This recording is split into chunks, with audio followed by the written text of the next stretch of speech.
This week's Safety Toolbox talk is on heart attack and sudden cardiac arrest. We've got our handy dandy text this week that accompanies this video. Reason I'm talking about this is it's been kind of a long, quiet winter. We're all kind of cooped up in our homes. We're eating well. Maybe we're putting on a little bit of weight. Maybe some of us are smokers. Maybe some of us have high cholesterol. And then most importantly, maybe some are under much more stress. All of these lead to stress on the heart.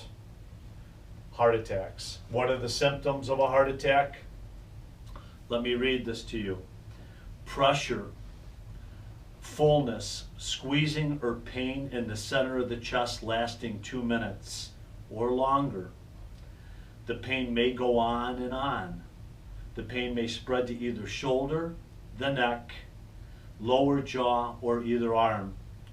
Any of or all of the following may occur. You may have weakness, dizziness, sweating, nausea, shortness of breath. What do?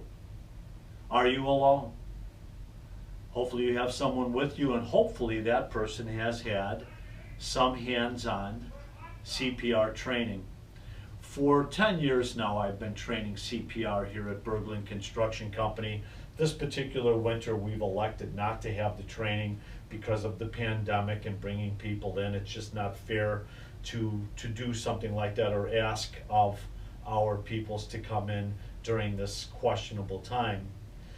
Do you remember your skills? And if not, let me know and I can give you an abbreviation of what you need to do. What do you do for yourself when someone goes into cardiac arrest and you want to help them?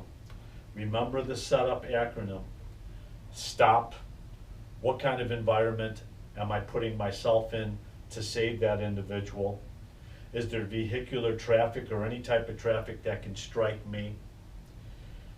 And then unknown hazards, maybe a bad atmosphere of sorts, carbon monoxide poisoning, and then to protect yourself and to protect the patient. I've had a lot of people say to me, I won't remember what to do. Was it 30 chest compressions and 4 rescue breaths? Was it 15 chest compressions and 2 rescue breaths? You know what they're actually stating is don't get confused and don't be afraid to help someone. And if you elect not to do the 2 rescue breaths with head tilt chin lift, then just simply place your hands in the center of the sternum and you're going to be just doing chest compressions at about a 2-inch depth until EMS arrives.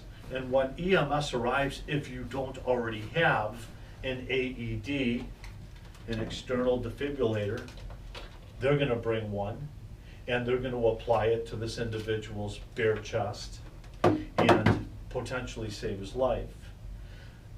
There's claims in our literatures and trainings that by chest compressions alone, yes, we are oxygenating soft tissue and the brain, but the likelihood of reviving a person that is unconscious and has had a heart attack with just chest compressions alone is about 3%. Whereas with an AED, those percentage rates could go as high as 50%. So if you have access to an AED, use it ASAP. Keeping in mind, if this individual goes without oxygen for 4 minutes or longer, that truly affects the brain function and can kill the brain. So let's talk a little bit about our own health, how we can better our health to eliminate the possibility of a heart attack and sudden cardiac arrest. And yes, there's tough decisions to make there. Less smoking, less drinking, maybe some dieting, and man, how about some exercise? You know, tradespeoples are saying, I get plenty of exercise in my everyday chores at work. But we're not working every day this winter season, so you might have some time off and you might be putting on a few extra pounds. That's no good. Try and get a regular regimen of exercise incorporated into your daily lives. Other things, before I let you go.